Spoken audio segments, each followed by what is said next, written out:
All right, all right, all right. Good morning, good morning. How's everybody doing? We got a nice crowd here already starting first thing in the morning. It's good to see you guys all here.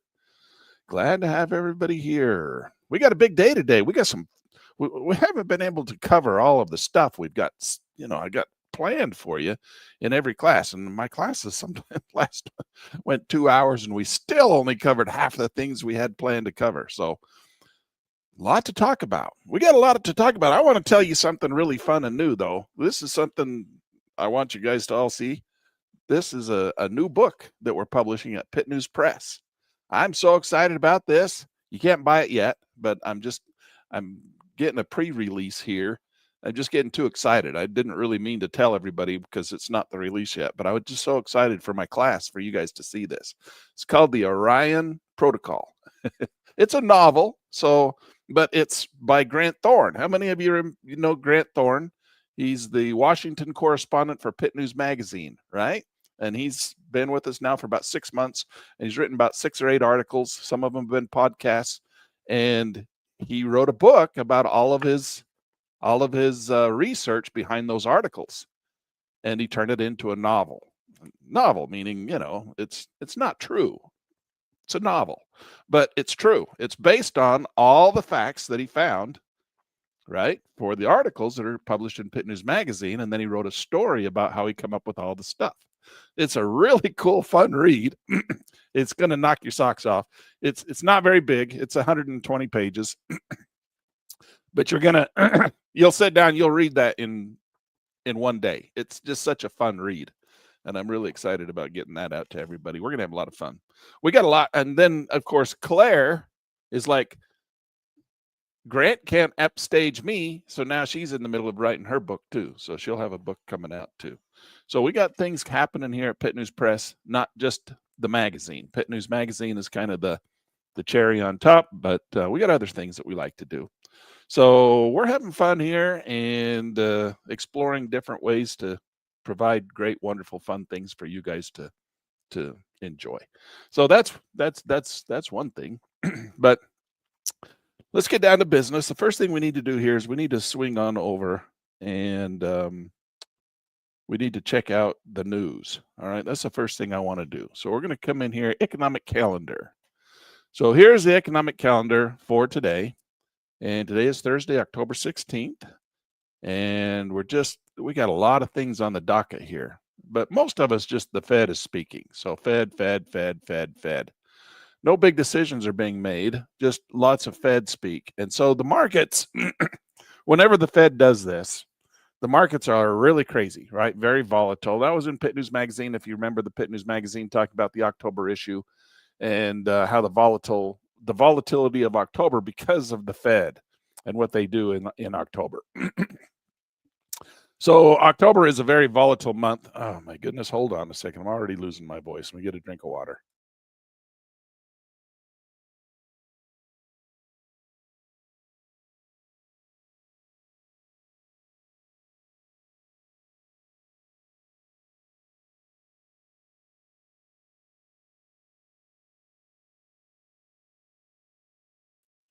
All right, get everything turned back on here.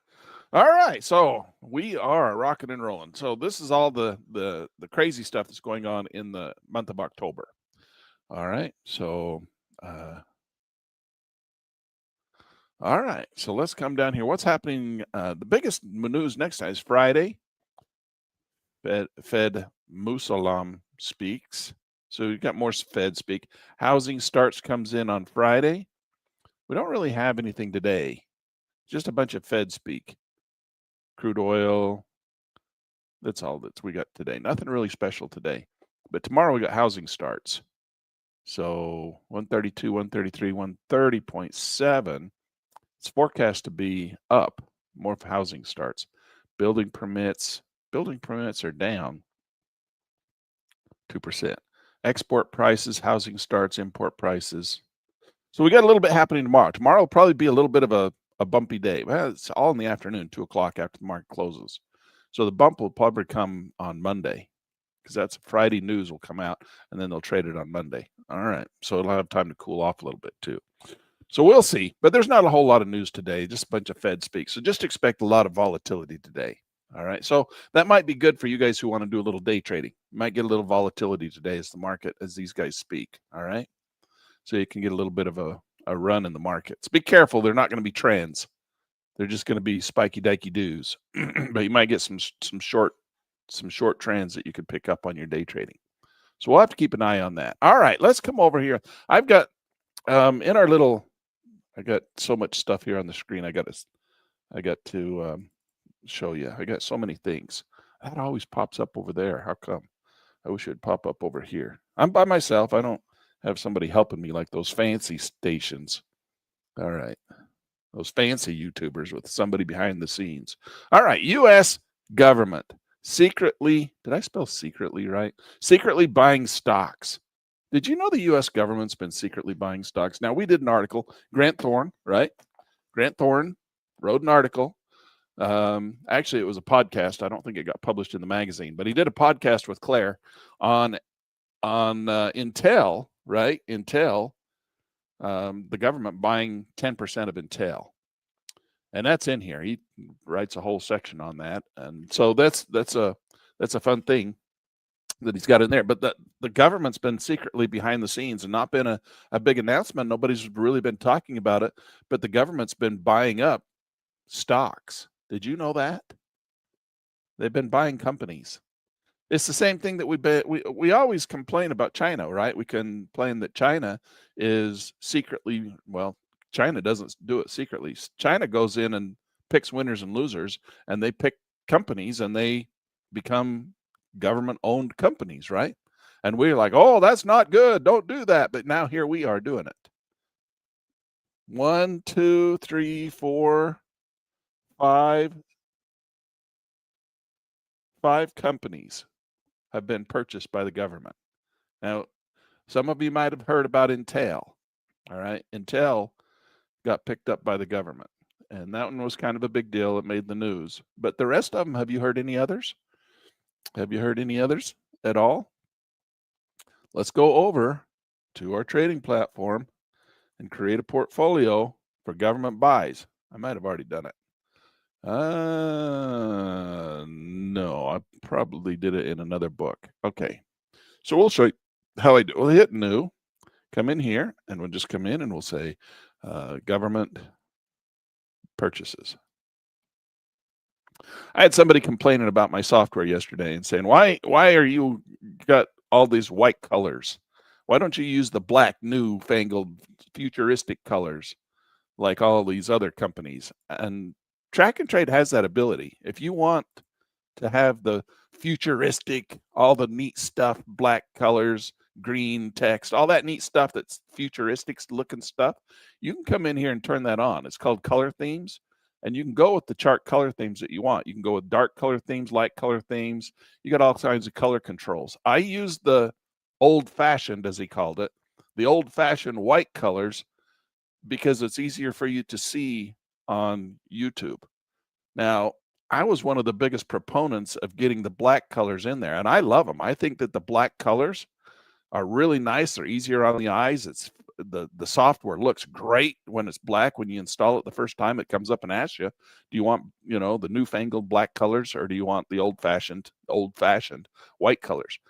And I started when we got that new feature in the software where it was all newfangled and black and slick and all that kind of stuff. I turned that on, and then everybody complained they couldn't see the screen. So here on YouTube, I had to turn it off. So I have the old white colors, just the standard white colors, because you guys can see it on the screen easier. But when I'm by myself and I'm just trading, I like to turn on the black colors because it's nice. It's fun to see too. But you guys, when you install your software, you can pick that newfangled modern. I remember back, do you guys remember back in the Radio Shack days? Back when we had Radio Shack, and we would all go down to the Radio Shack and we buy our stereo systems that we'd put in our house, right? It used to be when we were young, everything came out was black. The stereo systems were black, car radios were black, everything was black. And everybody was like, oh, that's the neatest thing in the world, black. And then we went through a stage where black was out. Nothing could be black. Everything had to be silver and white and all that kind of stuff. And so we went through that same stage with the software. We had black versions. That was the very first version that came out, was a black version. And it was really cool. It had green text and all the stuff. It was really neat. And then, oh, that wasn't cool anymore. We had to get rid of the black and everything had to come in, or we had different colors, just kind of this white gray stuff. Microsoft was kind of the ones that did that in their software environment. So everything went to this color. And then now recently it's all gone back to black again. So all the software, if it's not black, it's not modern. It's old fashioned. So the software does black if you want it to be, if that's a thing for you. I'm more interested in the features and the functionality of the software than the color and the look. But the color and the look is really cool in the black model if you want it. All right, so that's available to you just so you can go look. And when you install the software for the first time, it asks you, and you can pick black, and it's really cool looking. But this is not, it's not old-fashioned. It's just the colors that show up on YouTube easier for you guys to see. So anyway, get that off my chest. All right, so here we go. We got Intel, INTC. Now this got purchased by the government right about in here. This is why it took off like a rocket ship, okay? Because Trump bought 10% of Intel. He used the money that Biden had set aside to just give to him for free. Just here, guys, have some money. And he was trying to help him grow, right? I mean, he's doing the right thing, trying to help him. Just throwing money at him is what he was really doing, which is typical for the federal government. That's what the federal government does. They just throw money at industries they want to grow. But Trump took that money that had been set aside to go to the chip makers, and he bought the stock instead. And it's a little bit different. I'm not, I like Trump, but he does some stuff that I'm just shake my head at, and I'm like, and that's one of the things I'm like, why are we buying companies? That's what we always get mad at the Chinese for doing, right? Oh, you want to live in a Chinese communist state? Go over there where they buy companies and they own the businesses. Now we're doing it. Is that the right thing to do? I know we're in a war. I mean, basically we're in a war with China, right? Trade war. And they control everything. I mean, the past administrations have given China everything with that big sucking sound that Ross Perot talked about. The minute they signed all those deals, that big sucking sound just went to China and Mexico, and it sucked all the growth out of this country. We can't do anything on our own now. We can't do anything without China. We can't even run our military without China, and China's the biggest, adversary. So you can't build a Tesla car without China because you can't get all the rare earth minerals and all that kind of stuff. And so that's what Trump's been behind the scenes doing. Another one of the companies that he just bought a 15% stake in is called MP Materials. This one here. All right. So now the United States, you own, because you are the government, right? I mean, your tax dollars just bought MP Materials. Did you know that? You now own 15% of MP Materials. And did you know that you, as a American citizen, for those of you who are American citizens, we got some foreigners in here, and that's cool. It's fun. We love to have you guys too, but this is the U.S. markets. All right. So MP, we also have LAC. What is LAC? LAC is a stake in Lithium America. Why do you think we did that? And look what the stock did. Did you know we bought Lithium America? That's when we bought it right there. That's when the federal government bought Lithium America. Now has Lithium America, we have 10%. All right, these are my notes over here. What's the next one the government bought? TMC. No, not the TV show. TMC, the metals company. Did you know the federal government bought TMC? 10%. 10% stake in TMC. Did you know that? Now, they also bought what they call a golden share in U.S. Steel. What is U.S. Steel? I'm not sure what the ticker symbol is for U.S. Steel. Come on.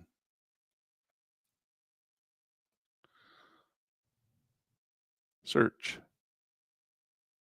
It's not coming up. Let's ask. Do you guys, anybody quicker than me? We'll ask Perplexity.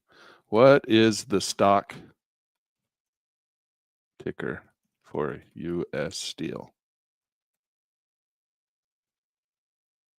U.S. Steel. Well, they give me what? Oh, here it is. STLD. STLD. All right. STLD. Steel Dynamics. That's what they pulled up. Steel Dynamics. That's not U.S. Steel. Is U.S. Steel? The stock ticker for U.S. Steel, United States Steel Company, was X.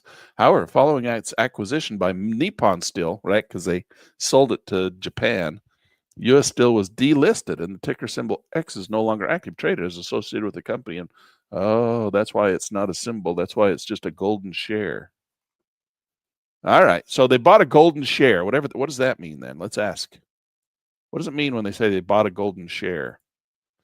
What does it mean when they say the U.S. government bought a golden share of U.S. Steel? That means it went to Japan. It's going to be listed on the Japan. Is it going to be listed on the Japanese? When it is said that the U.S. government bought a golden share of U.S. Steel, it means the government acquired a unique type of ownership stake that grants it significant veto power and control over certain key decisions at the company. Even though the stake is typically nominal and does not involve substantial equity or economic benefits like dividends, this arrangement emerged as part of the merger between U.S. Steel and Nippon Steel, as was intended to address national security and economic concerns. Now, if you remember, U.S. Steel tried to sell out to Nippon Steel. The Japanese tried to buy U.S. Steel, and Trump was like, no way, I'm not letting that happen. But U.S. Steel wanted to sell out to him, and Trump can't. I mean, he could stop it, but then he decided, okay, let's do it this way, but we're going to have a golden share, which gives them the ability to veto things. And when he was talking about it, if you remember listening to him talk about it, he said it was if Nippon decided they were going to move everything out of the United States, all the steel companies, he could veto that. The president of the United States could say, no, we have a golden share and we can veto things like that. You can't do things with our steel company. We sold it to you, but you don't get to really own it in the sense that you can't take it and leave with it. You can't take it over to Japan. So the golden share lets the government, specifically the president and their designees, block major decisions such as a change of headquarters, a reduction in U.S. investments, a sale of the company, or changes in raw material sourcing. Unlike traditional shares, the golden share does not mean the government is involved in daily management or profits from the company. The move is rare in U.S. corporate history. That's what we're talking about. This is not capitalism anymore. And it signals an extraordinary level of federal control intended to safeguard American strategic interests while allowing the foreign takeover to proceed. So it's still a foreign takeover of our steel industry, but we have this golden share which allows us to protect our strategic interests. What do you guys think of that? Do you think we're riding a scary line there? Are we being forced into it? We can't compete against China because China has the government backing all of their corporations, and so our corporations are struggling to compete. That's what the whole argument is. Kirk says U.S. Steel used to be X. Yeah, they said it's delisted. So let's see what even happens. Probably not even going to come up. So what do you guys think of that? What do you think of the government buying up corporations and competing? They're saying they have to do it because China is getting out ahead of the U.S. in so many ways. And our companies can't compete against China. So they need help from the government. So the government's starting to buy up. And some of these companies are like lithium, right? So that we can have our own lithium sources. I was watching the news last night, and there was another one. And I sent the note to me by email, and I can't find it right here. So I'm going to have to talk to you about it on next time we get together. But there's another one that they just did too. And they're going to start building more. They just started approving more mining in the U.S. on a fast track for rare earth metals, including gold. So they're doing that. They're paying it, putting money into these companies because they've got to help these companies get off the ground because China controls all the rare earth minerals.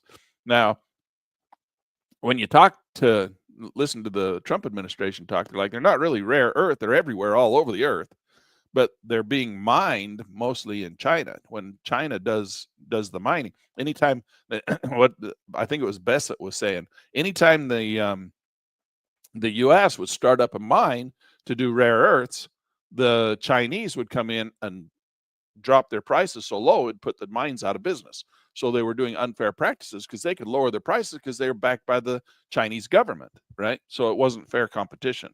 So they were putting all the mines all around the world, not just the U.S., but they're putting the mines all out of anywhere else in the world out of business, or they're coming in and buying them, putting them out of business, and then coming in and buying them. And so China's got rare earth mineral mines all over the world because that's what they would do. They would drop their prices. The mines wouldn't be able to operate, make money. And so then they would come in, swoop in, and buy them. And now China's got all the rare earth minerals. So the Trump administration is saying, well, we've got to compete on a level field. We got to help our mining companies here in the U.S. get off the ground. And so that's what you're seeing here.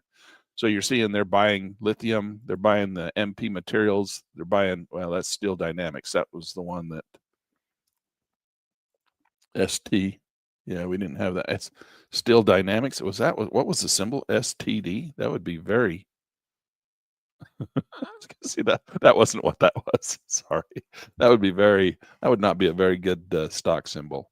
All right. So who wants to have a stock symbol? STD. I don't know, maybe somebody who creates that would be a funny stock symbol. All right, LAC, Lithium America MP. Let's go look at them. Do you want to buy any of these? Probably not bad to buy into them. I mean, they're backed by the federal government at this point. I mean, the chances of them going out of business is pretty low. I mean, federal government bought them. So it's not like you're going to buy something that's going to go out of business anytime soon, I would say. The question is, are there enough people who want to jump on board and keep pushing these things higher? So you got Intel coming in here, and we got it's hard to, but there's our first entry right there. So there's our drive. If we could get it to pull back, break those blue lights, which it will, it might take off again and go up here, and the blue lights would, have to intercept up even higher, but you never know. You can put your progressive trend line in there at this point. So that's kind of what we're looking at. Oh, let's see. So we got kind of a little trend line. It'd be nice to see a little pullback on Intel. Let some of these guys take some profits and see if we can't get a little pullback in here, just enough to, it came close to that 38.2. It's got to break the blue lights. So when it breaks the blue lights, that's when we can be buyers of Intel, get some money in there. I would do it, of course, with some options, buy some options. Trilogy Metals, TMQ. Is that another one? Did they just buy that one too? TMQ. Mutton Jeff says TMQ is another one. Trilogy Metal. Looks like it's in play. So they're going there. My notes were the first 5, and the 4 were the symbols. And now you've got another one in there. Let's see. Let's ask. I'd rather ask Grok. Grok's a lot smarter than Perplexity. Let's go ask Grok.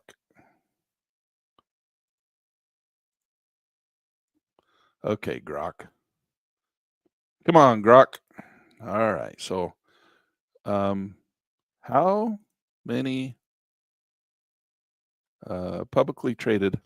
I mean, we just want to know companies. How many companies has the U.S. government invested in buying stock?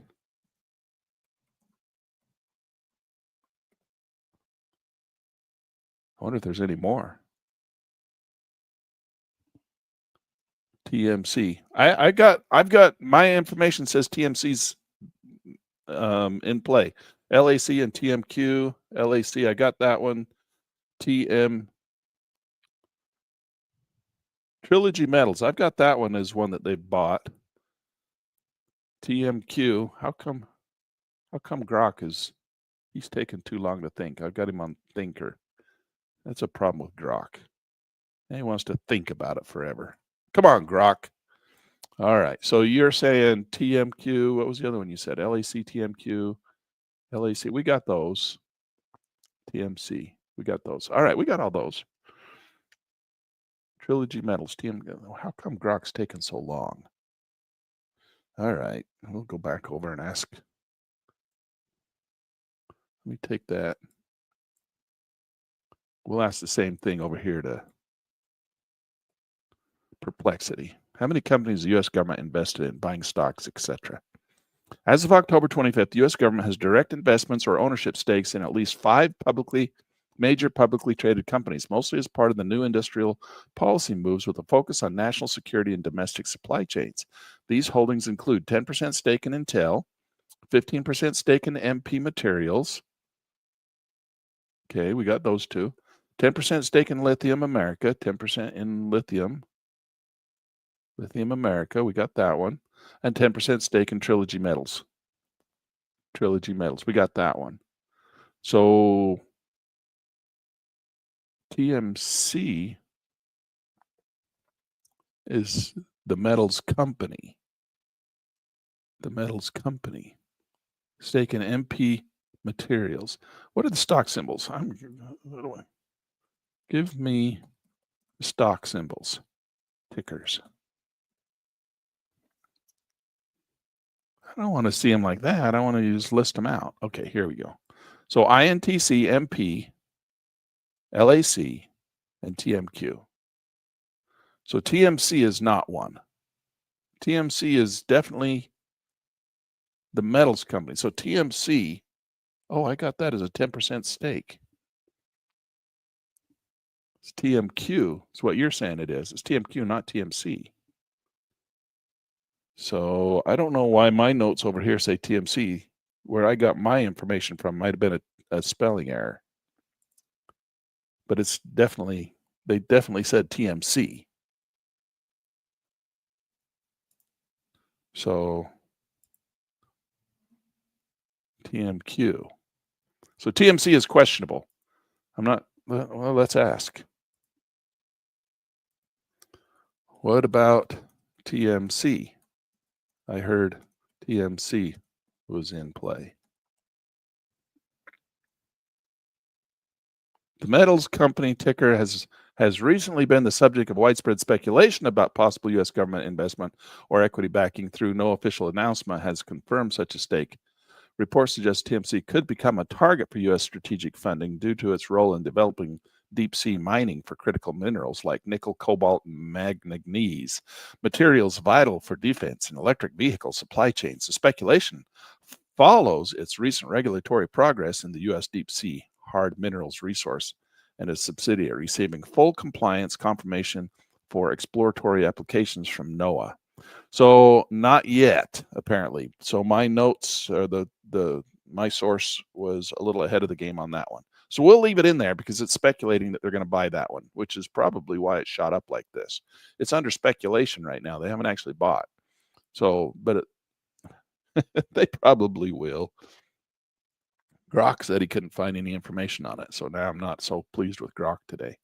All right. So those are our stocks that were in play. So Intel, we're just waiting for a little opportunity to put some money in. I'd like to see a little pullback. We might not get it. That might be all we get. That little wedge pattern right there. We'll have to wait and see. If you want to wait on it, what would we do? If we wanted to buy into this one, we could just buy some shares. But if we want to capitalize on the growth, we come down here and let's look at. There's several ways. You could just say, well, I want to go out, 64 days or something, or based on the Fibonacci projections, we're going to go out 2 months, 3 months. So you go out 90 days. So we go 90 days, see what it's costs. That'd be $500 to do a 90-day option on there. And you can just buy the call, nothing wrong with that. A lot of them being sold $15. That'd be an easy purchase right there. And I'd probably buy the one that's just one tick in the money. I'd probably buy the next one down. I'd buy this one, $550. Buy that one right there. That would be an easy purchase right now. It's only 92 days out. It's $500. It's not a big deal. If the market pulls back a little bit, we could add into it. 90 days gives you enough to anticipate the market rising up out of this pattern here. All right. So we go ahead and we'll just we're going to buy that, they're asking 560. So our spread on it would be $5. Is that right? Yeah, that's what it says. All right. So place your order, and we got one of those. Longer term, we could come in here and we say, well, I want to go do a leap. A leap, I would like to see it pull back a little bit. I'd like to see it down here in the Fibonacci sweet spot to buy the leap. We may not get the leap. So we would wait for it to come down here to buy the 300. Maybe we'd go out. That's 2026, 5. I'd like to go out a whole year. Here's 2026. That would be the last one of the year. Let's see what the volume, plenty of volume. Look at this. Lots of people are buying them. So that's just be $1,000. Look at that. That's it.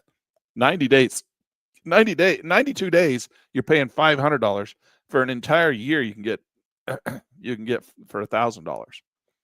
So, you know, I'd really like to see a little bit of a pullback to get into this, but we could put one of these in here and start doing a poor man's covered call, right? So we buy, you know, you want to put $3,000 or $4,000 into this thing, $5,000. You could do 5 covered calls every month against it, and just sell covered calls against it, and just live off that. I mean, what would you be able to do? Let's see. Let's do one. Let's say if we had that and we wanted to do a covered call against it, well, you could come up here with 5 of them. If you did 5 of them, just to get $500, 5 times 5 is 25, $2,500.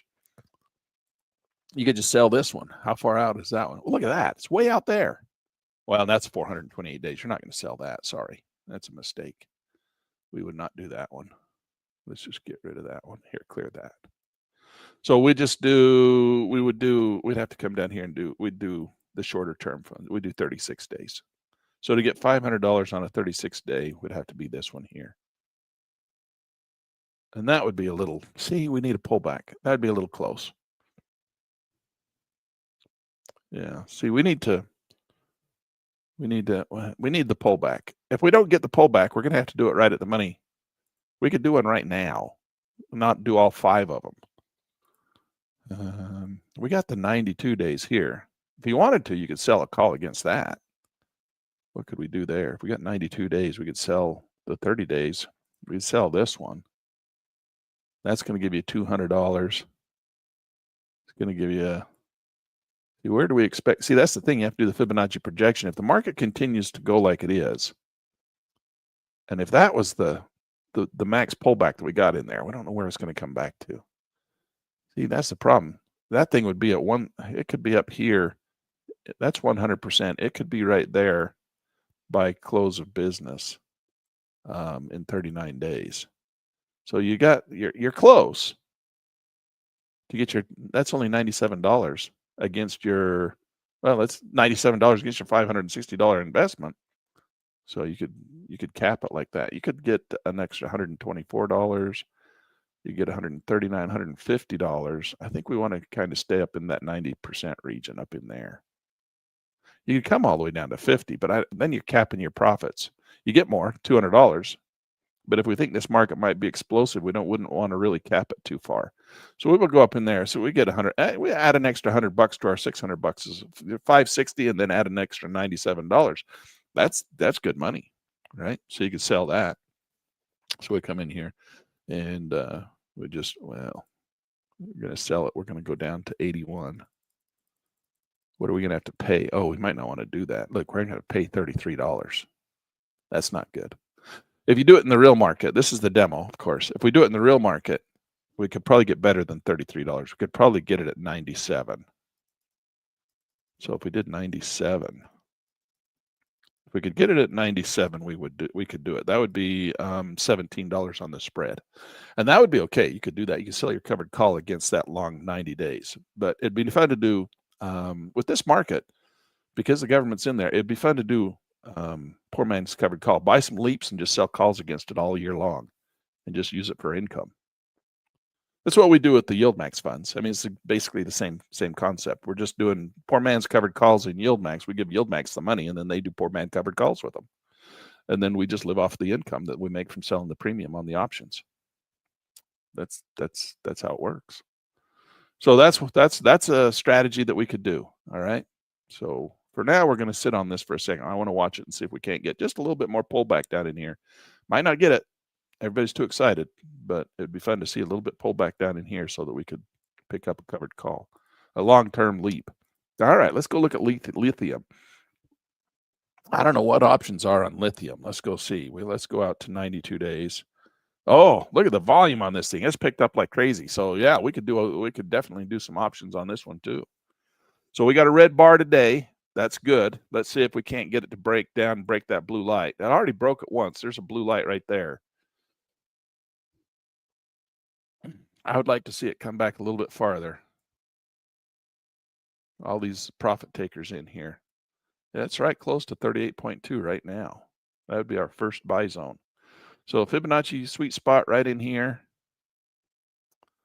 So I would like to see it down in here, get the first green candle, make a new high, and then that's, of course, you want to wait for that little triangle formation, wait for it to give the greens and then a couple reds, and that's where you want to buy. You want to buy on a red when you're doing options for a long call. If you want to go long, you want to buy on a red. Why? Because the implied volatility goes down. Look what the implied volatility is right now. Look at that, 129. Holy smokes, that thing's on fire. Implied volatility of 129. You want to be selling premium here because that would collapse. Wow. Let's see what we could do here. Let's come in and, of course, you want to do this on a green bar. So this strategy is a green bar strategy, but it's red today. So, but we'll put it in here. We're going to come in here to the options. We're going to come in. We're going to go out. Let's go out that 36 days. Plenty of volume, plenty of open interest. Oh, the spreads are tight. Implied volatility is out of control, but the premiums are small. It's because the market is only an $8 share. The spreads are going to kill us. That's no fun. All right, so let's take a look. If we sell this one and we buy this one, oh, that's out there quite a ways. If we do a Fibonacci projection, how long do you think, if it comes back down, let's say it just comes to the 50% level, maybe out in here, that would put us right here. If the market took off and ran the same as it did with the little pullback, gave us an ABC back up to there, I don't know. The second leg might not be as strong. The second leg might be stronger. You never know. Depends on how many people get in there and find out about the government buying LAC. They've kept it pretty quiet. So you'd receive $32. You receive $12. It's a 2% return. See, it's not that much. You bring this down one more, you're going to get a 2.8% return. $250 to make $7. Your spread is $8. It's not worth it. You're going to have to bring it in closer. If we bring it in closer, one more click on both of them, that'd bring it up to 15. That's a 6% return. We're just playing with such tiny little dollars. It's not. You're going to have to buy, like, if you did 100 of them, that would be the 100's too many. That'd be $25,000. Let's do 10. So if you did 10 of them, that'd be 2,500, 6% return, or you receive $150. It's a why bother? 6% return is not bad. I mean, it's pretty good money. I mean, it's a 74% chance you're going to make your money. Yeah, you're going to make your money. If the market rallies, you'll make the money on the long. Well, we don't have a long call here, do we? This is just straight up selling premium. It's $150. I don't know. It's 6% return. If I'm not up over 10% return, I don't really want to do it. I like things closer to even 15, 20% return. 6% is not good enough. And that's because the market's red right now. You bring it in closer. But if we bring it in closer, then you got too easy of a chance the market taking off. You get to receive $320, a 12% return. But see, now your chances of it paying off are only 60. You're basically a 50-50 chance in here of making money. So I don't think we got an opportunity here selling premium. We've certainly got an opportunity here to buy some premium. We could come in here and definitely buy some of this. And we'd probably want to go out longer, at least 90, maybe 127 days. Let's see what the volume is. Plenty of volume. So you can put in $250 to buy one. So you could buy a long position, and today would be a good day to do it. You buy on a red bar because the implied volatility is going to be lower. It's $135 on the 135 on the implied volatility. We always consider anything below 50 is good volatility. Anything above that is high volatility. And when it goes above 100, it's like out of control volatility. This is 131%. Now we could look at the historical volatility on this thing, HVOL, and you can see it's usually clear back here. It's usually really low, below 50, and now it's gone all the way up to 200. It's unreal. Now the market's flushing, so look, the implied volatility is coming back down. So if you want to buy, that's when you want to buy, when the volatility is coming down. You want to buy for a long position on red bars. All right. So if you just want to get your feet wet in this thing, it'd be fun. You could just buy one, and that's $250. You put up $250, that's the max amount of money you can lose, and you got unlimited profit potential if this thing keeps rocking and rolling. So we could come in here and buy 10 of these. That would be 2,500. Let's put in 5 of them.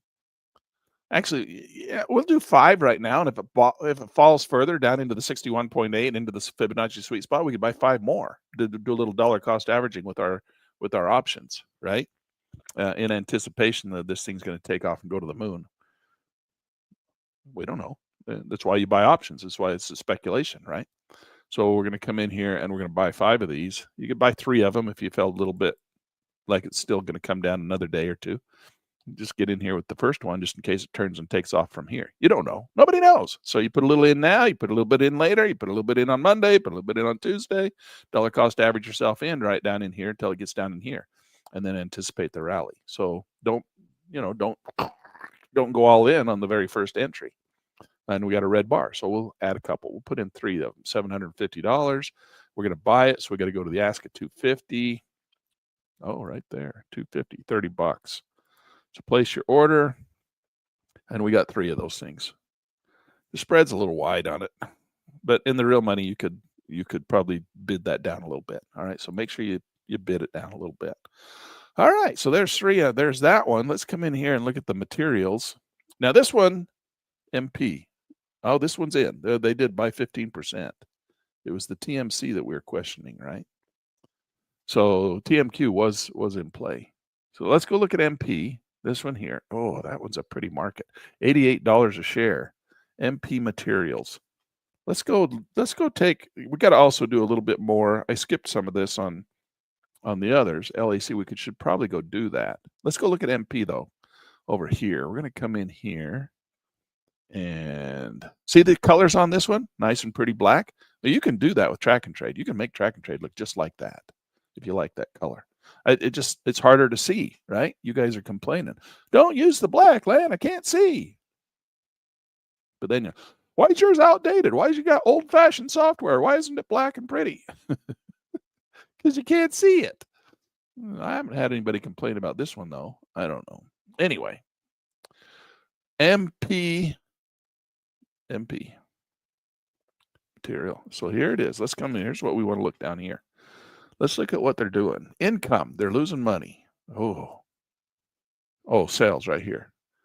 They're losing money. So sales have gone way down. Dun, dun, dun. That's because of China. August 1st, Jeffries upgraded them from a hold to a buy, target price of 80.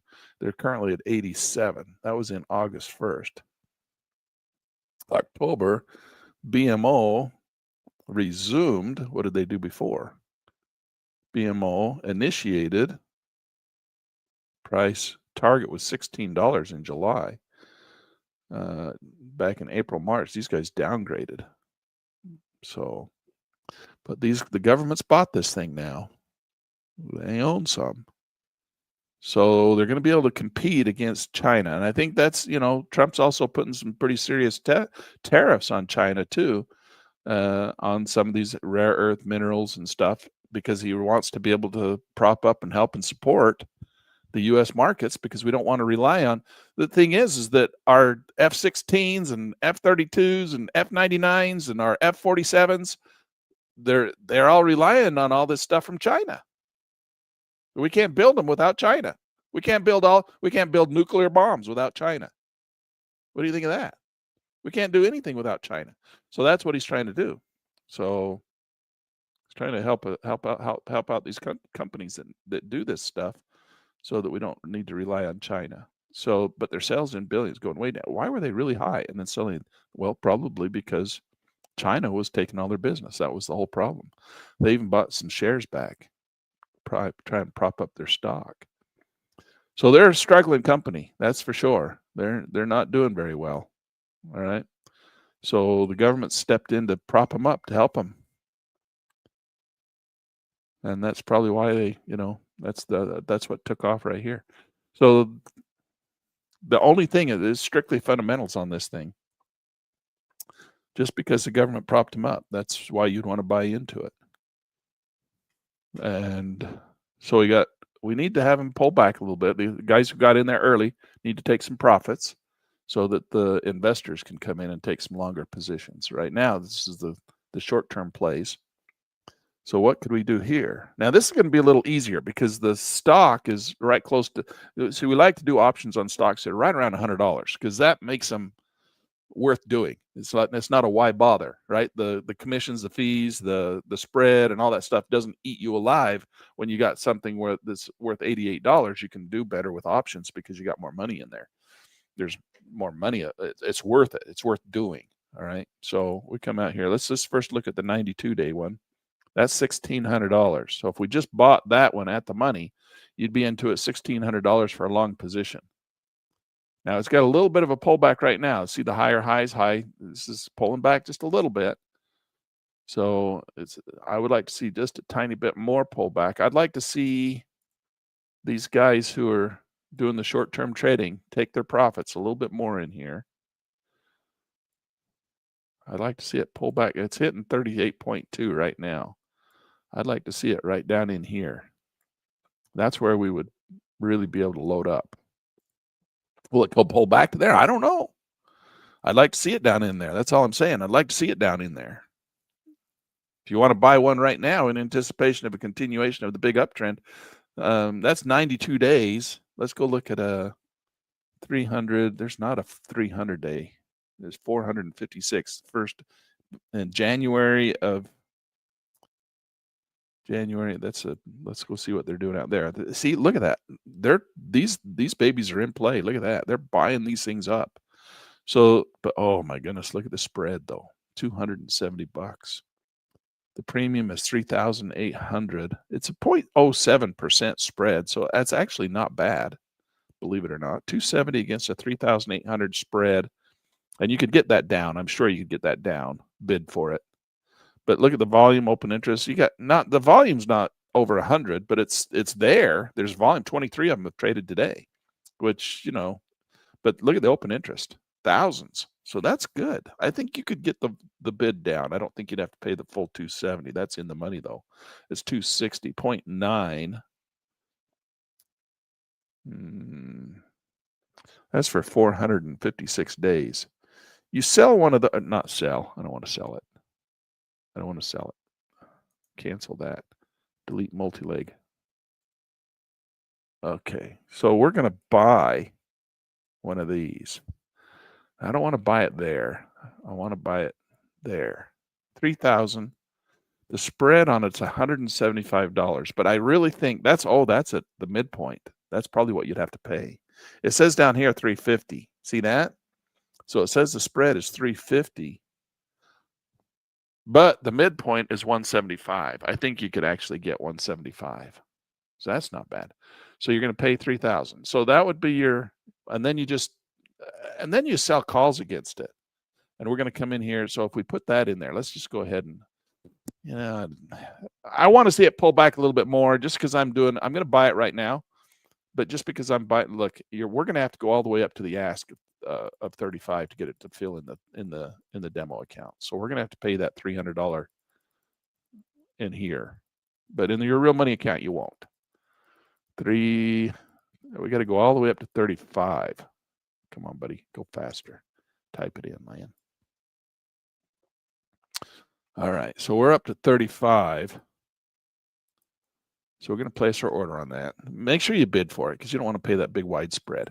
Can't do that. They don't play that game of the demo. So you just have to pay the bid and the ask. So we're in here now at 350 on the spread, but we bought this one. Now what would we do and I really don't want to buy that one. I'm just telling you, we're just doing it for demonstration right now. I want to buy it if it pulls back farther. I'd like to see buying down in here in the 61.8% region. So we're going to watch that pattern. All right.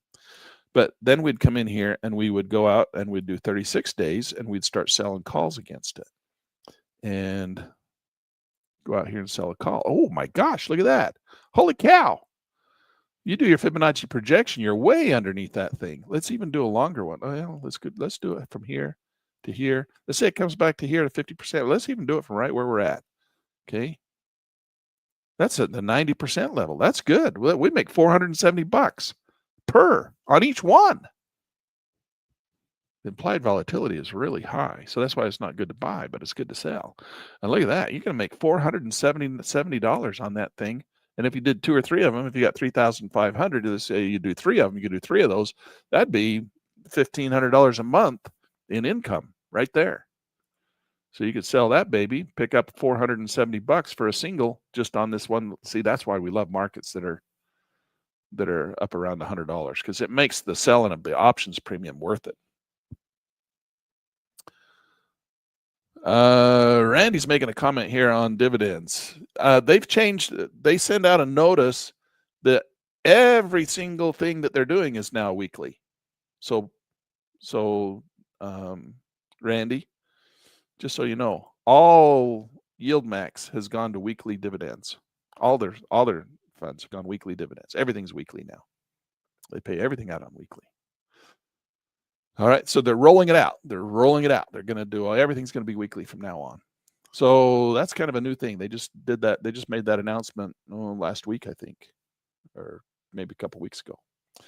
All right, so that is a good deal right there. You can come in here. Of course, you're going to bid for it.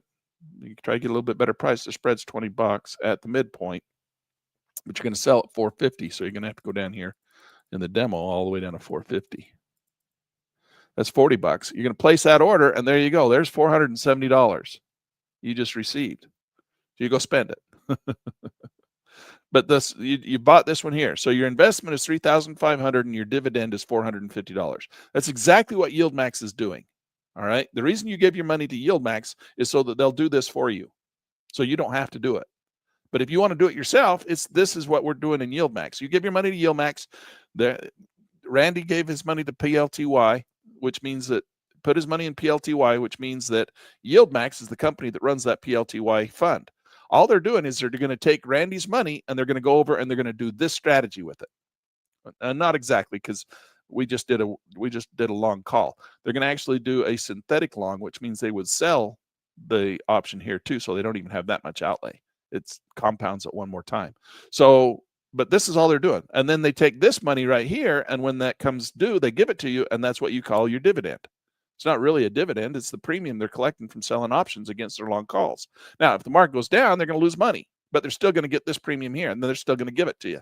So that's why we end up, and that's why we end up in our, let me come over here real quick and go into our dividend calculator portfolio. Not that one, this one, not that one. Oh, where did it go? Did I just screw it up? Not that one. That's not the thing I want. Oh, all right. Let's go into portfolio matrix. Portfolio. Did I close it? Oh, land. I closed my portfolio matrix accidentally. Okay, here we are. Now I got to load all my data again. Anyway, we're going to come in here. So that's why you get these two numbers. Okay, so you come in here and we're going to go let's just do PLTR since Randy's doing PLTR or PLTY. All right, so he's going to do PLTY. Where's PLTY? How come PLTY didn't come up? PLTY. PLTY. It is PLTY, right? Come on. I was having problems with the speed of this thing earlier. Okay, so that's the two numbers. All right, there you go. There's the exact thing you're looking at right here. So when we go over and we place this option. Now, what they do, we're going to take it one more step. We're going to do the yield max thing. So what they do now is they sell a put right here, right there. So that's a synthetic long. They sell that. They receive $985 against their. Now, how many did we do? Oh, that's that's crazy. Look at the spread between that thing. Receive $985. They're going to pay $3,500 for a single synthetic. Oh no, that's because this is a poor man's. They're not gonna do it that. They'll probably do shorter term time frames, especially where they're now doing weeklies. So I'm doing a poor man's covered call here. You could do a sell. So you'd have to do this with the, what did we say? This is 456 days, right? So that would be, there you go. Okay, so you're going to receive 2.7, you're going to pay 35. So you're really only long on this market because you're going to receive 2,720 by selling the put at the same strike price as the one you bought. So you're going to be paying 3,500, receive 2,700. So your really outlay of your pocket on that thing is really going to be what, $500, $600, $700, $800. So this whole long position is only $800. You're going to receive $450 right now. You've almost got this whole thing paid for with one covered call. So that's the strategy that YieldMax does for you on your behalf. All right. So now think about it like this. This line right here, see this line right here? This is the options that we bought and sold, this synthetic long position. That is this blue line right here. Okay, that's this blue line right here. Now, see this covered call up here? This money, $450? That's this purple line right here. That's what you're tracking.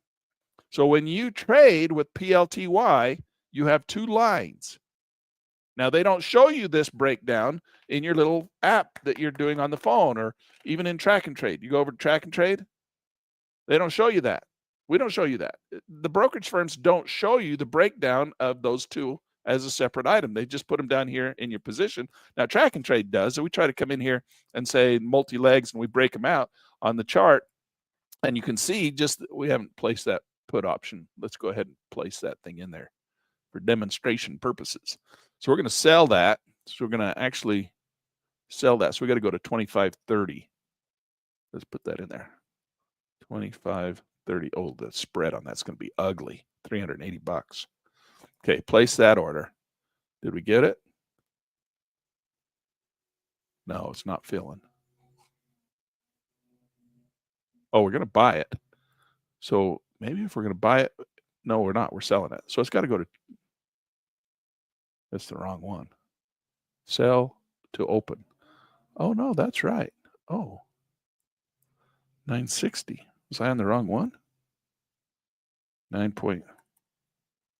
Well, I did it on 3 separate tickets. It's okay. We got it. Okay, now you can see. So Track and Trade shows you those 3 separately. All right, and it shows you the dollar amounts, but it doesn't track them for you like Portfolio Matrix. So what we're doing now is you can see over here we've got. Now, if I'd have done this on 1 ticket, let's join them. We can do that too. We got 2. Oh, we did it wrong again anyway. We could. We did this whole thing wrong for this demonstration. They started with 1 demonstration and then ended up switching to a different idea and didn't do it right. Let's just exit chart. Okay, get out of all those. Start over, land. Okay, so we're going to demonstrate this. I think this is an important lesson to learn. See this blue line right here? This is your long calls, or this is your synthetic long. This one right here is your covered calls. Now, YieldMax is just doing this for you on your behalf, right? You give them your money, and then they go over and they say, okay, Randy just gave me $10,000. What am I going to do with it? Well, Randy wants to make money. Randy wants yield. He wants 84% yield. He wants 105% return. He wants me to send him some money every week. So I got to send him money every week. So how am I going to do that? Okay, he's going to take the $10,000 that Randy gave him, and he's going to, YieldMax guys, they're going to come over to this market. And actually, they're not going to do it on this market, but this is a good market to do it on. They're going to do it on Palantir, of course, but we're going to do it on this market, all right, because we're talking about the government-owned stuff. So now what they're going to do, they would come in here and they would buy. Let's just do it how they would do it. Let's say they're going to do the 36 days. So we're going to buy this one, and they're going to go to their puts, and they're going to sell this one. All right. Same strike price. In fact, you could look at the traditional and you're going to see them right across the side. So you're going to see 90. We got to do it right on top, just like this. Okay, both of them 90. So you're going to premium, you're going to receive 1290 and you're going to pay 1,000. So you're actually receiving more than you're paying. So this is going to be a credit spread. That's pretty cool, right? So you're going to receive $215 just for putting this on. Let's go down one. Let's go to 85. That's a 295 credit spread. That's a little bit better one. I like that one better. So we do this. We're going to do 36 days. We're going to buy this one and sell this one. So we're actually going to make money doing it. We're going to pay $295. We're going to have a synthetic long. So if the market goes up, we just make money, and they paid us to make money. That's cool, right? Sometimes it's equal and there's no cost, and then sometimes you have to pay a little bit. Usually you have to pay a little bit. This time, because of the implied volatility is so outrageously crazy, we're going to actually get paid to sell this premium. All right. So we're going to get $295. Now, remember, just this right here, if we put this on and track it for the next 30 days, that's going to be this blue line right here. Just this strategy right here is just this blue line. And you can see over the last in PLTY, the gain of doing that has been 21%. That's pretty damn good. You can say, well, I'm making 21% on my option strategy that I'd done here. Now, of course, we'd be doing it in PLTY for this chart here, but we're doing it over here in MP because we're doing the government stuff. So that is what you're tracking with the blue, this magenta line. Just your trades, all right? And of course, we're making 21%. Now, sometimes they lose money. They might trade and the market goes down, they lose money. So your PLTY doing the synthetic long might lose money down in here. But you still make money because why? They're going to come in here and they're going to sell a call against it. So now we got this one in here. All right, did we place that order yet?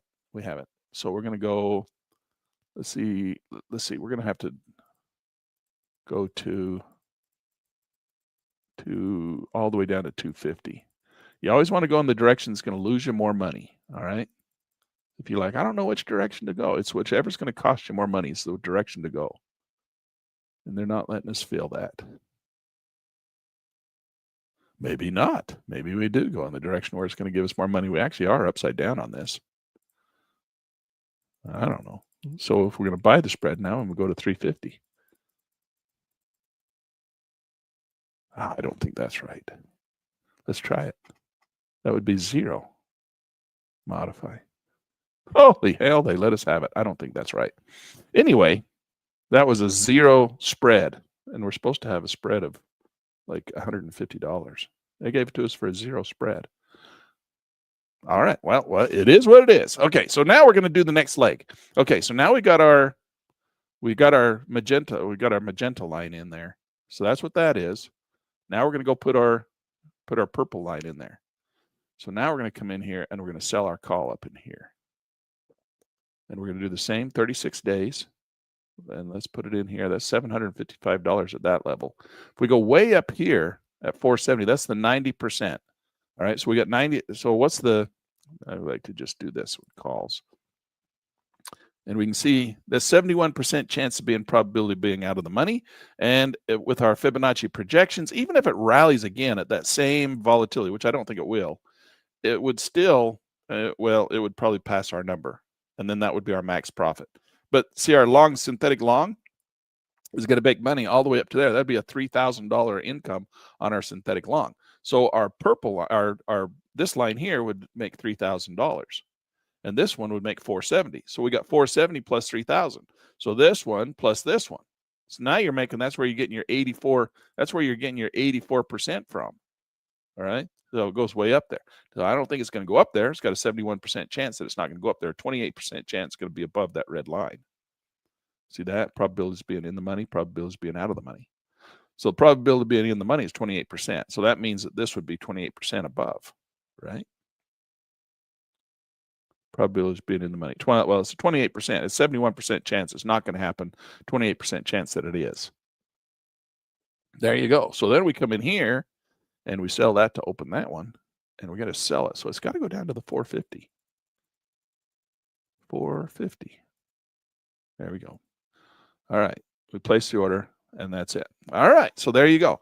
So now when these things pay off and they put the money into their account, which is going to be TSLY, not TSLA, that's what your chart's going to look like, because they're tracking the income here versus the income here. This is the income of the trades. This is the income of the dividends, of the yield of the sold puts premiums. And that's the difference. And then when you add those two together, well, we did the long call here, and we made 21% over the last year, but we sold premium against it, and we made on our options selling 84%. So you add those two together and you get your 105%. Lan, what are all these numbers in here? These are your deviations. So when you do math, it's not an exact number. So when you project out into the future, it's going to be between 39% on the deviation side, and then the max range is 66. But your yield is 88 with a deviation of 39%. So it can deviate up 39% or down 39%, and your max range is 66%. So the max range, it's just, these are statistics against these numbers. So it just means they're volatile. That's what that means. All right. It means they can move as much as 46% against that 21%. It means it can have 11% above and 11% standard deviation. So it could go up 11% above 21 or 11% below. And that's just an estimate of how, based on volatility, whether that market's more volatile or less volatile. But these are the numbers. 21, 84 gives you 105% return on your money based on both of those two strategies, selling the call and putting on the synthetic long. All right. I don't know that one. It's a complicated thing. It's even hard for me to explain it sometimes. And so that's the name of the game. That's how these things work. Okay. So let's go look at the next one. So let's go look at TMC. TMC is now one we decided has not been purchased, but is in the possibility. Problem is it's only a $9 share. So the options are going to be, why bothers? We're going to come in here and look at them, and you're going to say, oh, it's all really cool and neat. We got, you just buy some options here. You're not going to do some fancy option strategy. You could do a synthetic. I mean, you could come in here and do a synthetic long. Let's wait for this thing to pull back. All right. Hopefully, it'll pull back into this region, and then this will be more likely place we want to buy. Then we just buy a long call. You don't need to do a fancy strategy. Just wait for it to come down in here. First green starts turning here, start buying some long calls. And give it some time. Don't do these little shorties. These little shorties are only when you're trying to collect premium. All right. You want to do the longers. Because how do you know how much time to buy, Land? Well, usually I do the Fibonacci projection. I take this and say from here to here, this is how long it took before it came down to here. And if it does that same ABC, well, right up in here would be your price and time. So then you're going to draw a line from here to here, and you can see that down to there, that's your price and timeline. So it'd be around mid-December. So you need to buy enough time to be out 30 days past mid-December. So how long is that? Well, it's mid-October now. So October, November, December, January, February. So we want to be out into February. So that's why I'd like to do 90 days, 3 months out. So this is 2 months out. So it gives us extra 30 days because the time decay dies at the end of 30 days much faster. So we want to buy about 3 months out if we're based on this Fibonacci projection. So there we are at 92. We look to see lots of volume, lots of open interest, plenty of players are in this thing. We don't want to buy it right now because it's flushing down. We want to buy on a red bar, but we want to, you might get your signal is going to come down like this. This is what we'll look for. We'll see it come down here, red, red, red, red, red. It's going to give us a nice green bar, and everybody's going to freak out. Ah, it's green. I missed it. Or that's the day I need to get in. Doc Brown will buy right on that green bar. But the problem with buying on that green bar is that's generally, and sometimes it'll take off and just go. But the problem with buying on that first green bar is that implied volatility shoots through the roof, and so you pay a high premium for your option. What you want is to have that one big green bar, and then the next day it pulls back, maybe gives you a red bar, which is that pattern we always look at in the little charting pattern, right? I'm not going to pull it up in the interest of time. But it gives us that little triangle or that little pennant formation. Actually, it'd be a triangle in here. So we get a little triangle pattern. Where's our little triangle tool? Right here. So we get a little triangle in here. So we get that first green bar, and then we want it to pull back, give us that first red bar. And then when it gives that red bar, that's the buy. Because that's the little point where we want to look to get the very maximum potential of our implied volatility. All right. It's hard to sit on your hands and wait when you see the market moving. You're like, oh, I missed it. Just wait for that first red bar. And if you miss it, you miss it.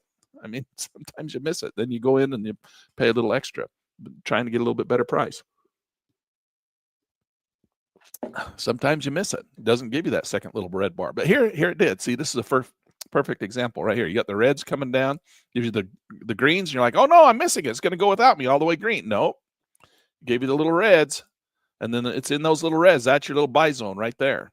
Okay, you don't want to buy in a red market. I know nobody wants to buy in a red market, but that's when implied volatility. When you play in options, you have to be able to be willing to do that, because that's when implied volatility goes way down, and you're not going to get that volatility crush. You're not going to have a big, huge run just to make back the volatility crush. All right. So volatility will come down in the red bars and it goes up in the green bars. And if you're buying when high volatility, you're buying real expensive premiums. All right. So that's the name of the game there. So that's why we'd want to do a 90 days here. So we think this is going to come down, give us this little pattern. We'll get some greens and then some more reds. And it's in those reds that we want to buy for the next leg up. All right. Let's come and look at TMQ. Here's the next one. Government bought this one too. So Trilogy Metals. No, we said the government. Oh yeah, this is the government did buy this one. TMQ. So it's the same thing. We're going to come down here and look at the options. Let's go 64 days on this one. We got 105. Let's go 15. See what they cost. $325. Share price is $7.76. Let's just go to the long calls. It's easier to see. Spread is $10, 0.3%. That's good. Market's pulling back, $325. That's a small trade for us. That would be good. This is the first initial buyers in here. So market's back at 38.2 right now. You could put your first one in, and that way if it does take off and go some more, you're not going to miss it.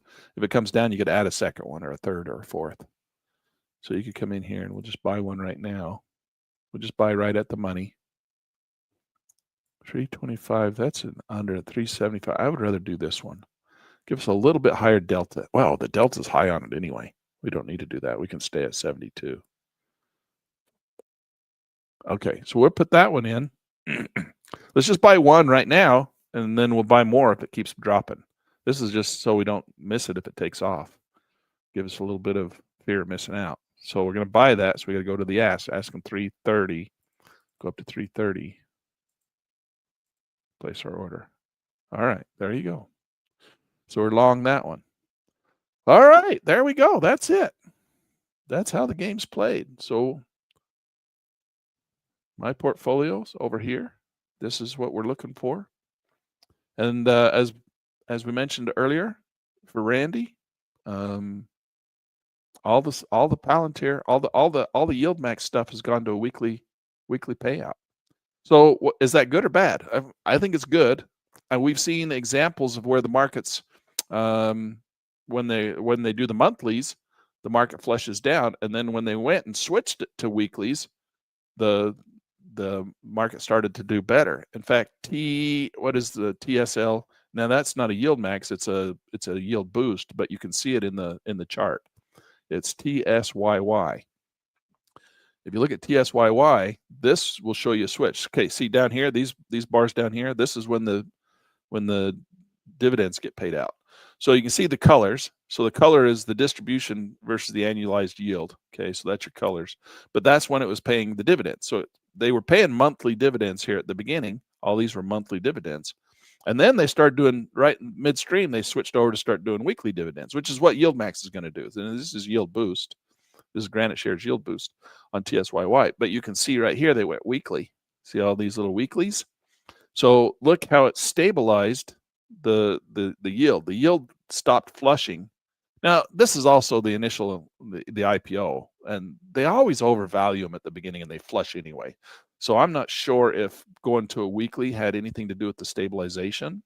I think it just had to do with the fact that they're finding their footing and figuring out where this thing's at. They're brand new. They're trying to figure out where to put their numbers, right? But this one here, this purple line is strictly from collecting premium on selling puts. There's no growth in this one. So there's no, you know how we were looking in track and trade on this one, and we were talking about, for example, we were doing this one, was this one here, where we were talking about the two lines, where this is tracking the long call, and because you got a long synthetic long, if the market rallies, you can make a lot more money. Of course, if the market falls, you can lose a lot more money. But the market's been rallying, so Yield Max been making a lot more money than Yield Boost. Yield Boost will make more money in a down market. Yield Max will make a lot more money in the up market. All right. So they're selling premium to collect premium on put options, and that's the only income they have. They have no growth. So this has no growth at all. There is no chance that it can make money on growth. The only way it makes money is on selling the premium on the puts. So you're going to see this one's had a 67% drop since they IPO'd. But again, you can't really count that. You have to wait till they get their footing. So we're going to say from this level here, but it still is going down. But their yield is so high, it's 103%. They're collecting a lot of premium on selling their options. But because of this, it really draws this down. But remember, you don't have to realize this loss ever. I mean, you can realize it after you die. Who cares, right? It's when you sell your TSYY.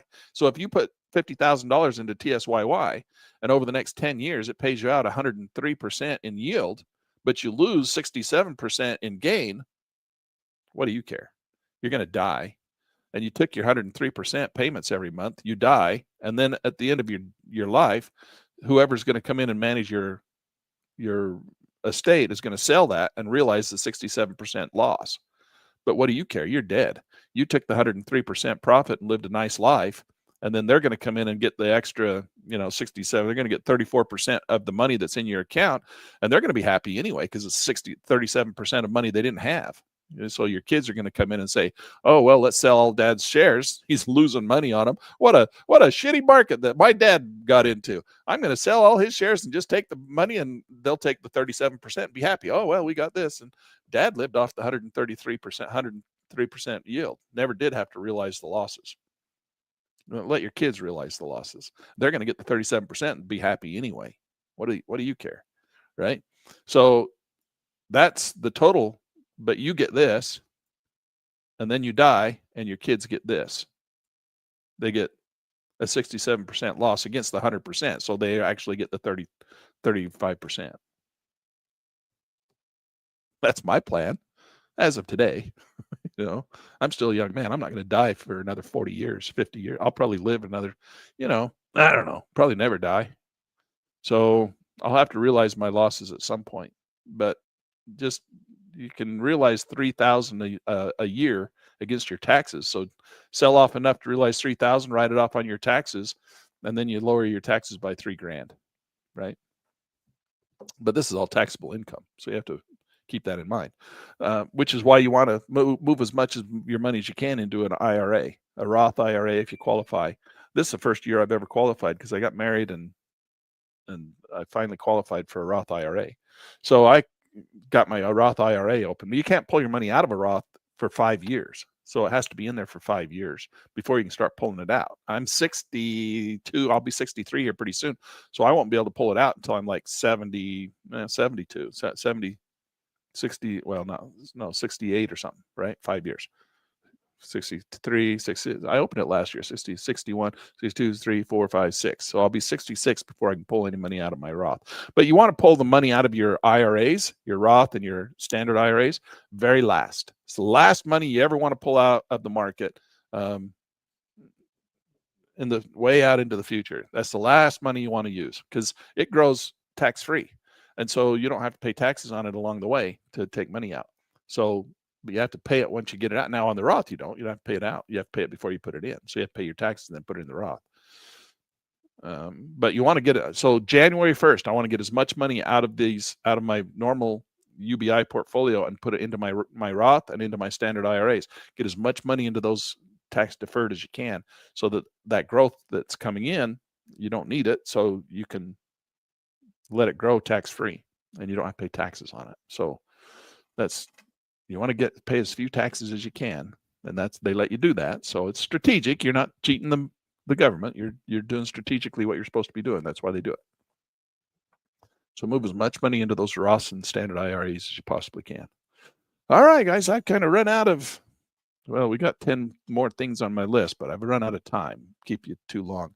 So I want to just really quickly once more remind you that we got a book coming out, The Orion Protocol by Grant Thorne.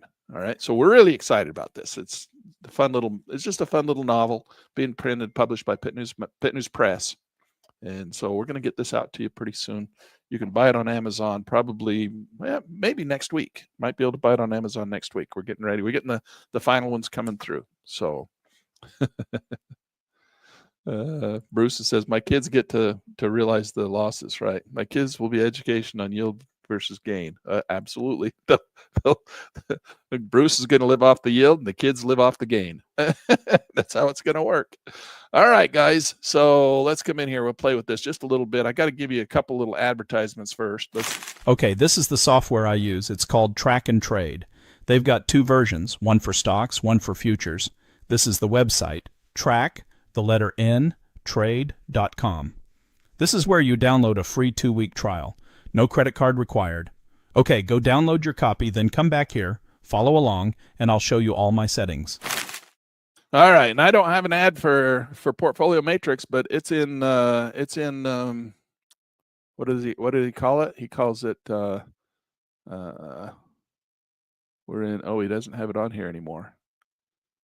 He's in the mode where he's asking people to come and join us while the software's in beta version, so that you can get early access to Portfolio Matrix. And then he uses you as guinea pigs to help him develop the software better. So we're all in here working with Portfolio Matrix. He's going to push a big update, he said, today, which is going to hopefully help with this loading. It goes a lot faster.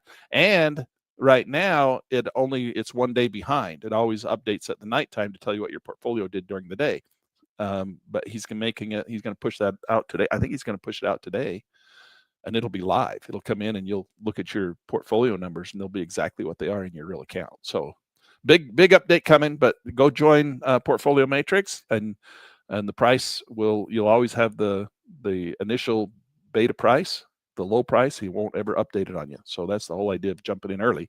Let him use you as a guinea pig, and then he rewards you by not ever raising your price. You'll be grandfathered in at this entry price. All right. But this is how we track our dividend portfolios, because the brokerage firms don't do it. They don't track them properly. So you need to have another piece of software that tracks your dividends. And this is my portfolio right here. This is you can see right here. This is real money. This is my portfolio. And you can see the green line is my income. That's how it's been growing. Each one of those yellow bars is payments I've been receiving. Payments. I got some big ones here. And then this down here is my growth. And it's been going down a little bit because I realized some of it. Right here, I realized some was I was doing my portfolio rebalancing, right? And that's my rebalance right there. So this is what my kids get to take advantage of. That red line that I'm just telling you about. That's what the kids get to have, but this is what I get right up here. All right. So my dividends so far this year, $451,000 total, 49% return on my money. So I'm up. I made $451,000 this year. That's not bad money. All right. It's not bad money. So you can come down and you can see each individual one. Look, watch, you come in here. I'll just show you a few features here real quick. Go into my UBI portfolio, UBI. So this is each line. So you can see Tesla on this particular account. Let's go to one that's got more numbers in it. There's Tesla. Okay, Tesla. I got $85,000 in Tesla. Need the headers. Current value is $81,000. So I've lost $4,000 on Tesla. So you're looking at that and you're saying, oh, Lan, you're losing money. No, that's what my kids get to recognize. They get to take the $4,000 loss. But I get the net value is 157, but my trading profit is negative 13, but I made dividends of 50,000. That's what I got to realize. Okay. So I get to realize the 50,000, and when I die, my kids get to realize they get the 81,000. So I get $50,000 a year to live off of. And if I died this year, they would close this out and take the loss of $3,000 or $4,000, and they would get the $81,000. So they get $81,000, I get $50,000 a year. Next year, I'll do the same thing. This will probably go down another $4,000. It might not. It might go up. We don't know what Tesla's going to do, right? They might make money, so might be positive and go back up. So this $81,000 is what the kids get, but I get the $50,000 every month off of that $85,000, or every year, $50,000 a year off of $85,000 in Tesla. My boys will get this when I die. I get this every year, $50,000, and I got all these. So here's another one. So $53,000, and this has gone up. So if I die, they would get $59,000. I put in 53, they get the 59, but every year I get 17. That's off of 53,000. So I get $17,000 every year off of this one. If I die, my boys will come in and they'll get 59,000. I put in 53. All right. That's how that works. That's how it works. That's why you need this special thing. And this just tells you your income right here. Come down here. Okay, there's Palantir. So Palantir, I got $12,000 in May. I got $7,000 in June. I got $5,000 in July. I got $9,000 in August. And that's just this account. I've got all these other accounts too. So we come down here to my traditional account, go in here, load that one up, come down and see the same thing. Okay, Palantir in this one, give me $2,000, give me $2,000, $4,000, $2,000, $16,000. Now this is in my IRA, so I'm just reinvesting this straight back in. I don't take it out. So that's how that works. That's how this little program works. All right, if you run it like that, that's how you want to think about it. All right, guys, Pitt News Magazine. You got to buy some Pitt News Magazine. Hey, Land Turner here. I got a hot stock market tip for you. Subscribe to Pitt News Magazine. You can thank me later. Pitt News Magazine. Ready to level up your news game? Welcome to Pitt News Magazine, where stories come alive. Read it, hear it, or watch it in our YouTube classroom. Right now, get your first 2 issues for just $1. Yep, only $1. Don't love it? Cancel anytime before the $39 yearly fee kicks in. Try it out, risk-free. Satisfaction guaranteed, or your money back. Visit pittnews.com. That's pitnews.com. Pitt News Magazine. News your way. All right. We got to do it. We can't not do it. We got to show. Claire just posted a new Pitt News on Air. A new yesterday. Was it yesterday? Yeah, yesterday. She posted an article from Grant Thorne. So go listen to Claire's Pitt News on Air.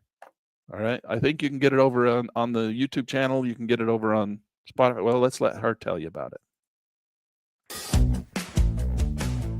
Hey, Claire here. Guess what? Mr. Turner handed me the mic. I've now got my very own podcast, Pitt News on Air, your new weekly hit from Pitt News Magazine. Join me every Wednesday for stories, interviews, and a little behind-the-scenes scoop. We're live on Spotify, and yep, now on Apple Podcasts, too. Visit pittnews.com to follow. Come hang out with me and the gang. We're all there. Jake and Lena, of course, Land Turner, David Duty, Dr. Scott Brown, Jordan Black, and even Aiden shows up on occasion. We're having a world of fun. Don't miss out. Pitt News on Air. Because news should never be boring. It's where your trading friends are. Follow us wherever you get your podcasts. All right, guys, go over and watch the Pitt News on Air. It's a really good one. Grant Thorne. So that's a fun one. Go watch that right now, and we'll let you guys go, and we'll see you. Oh, you know what? Next week, next Tuesday is our next class here, and it's also the first class at the university. We'll be down in St. George at the university, Utah Tech University. So come and join us at Utah Tech University. Join the class. It's for everybody. It's for kids that go to the university. It's also for adults. So go to CE, Continuing Education. I teach in the Continuing Education Department. So ce.utah.tech.edu, not gov. It's edu. So ce.utah.tech.edu. And that's where you sign up for classes. And we will see you Tuesday night live in person at the university, or Tuesday morning here on YouTube. All right, guys, we'll see you next week. Have a good weekend. All right, that wraps it up for today. If you got something out of this, do me a favor. Like the video, subscribe to the channel, and share it with someone else who's trading or learning. Hey, don't forget to tell them to subscribe to Pitt News Magazine. Oh yeah, Definitely subscribe to Pitt News Magazine. You'll thank us later.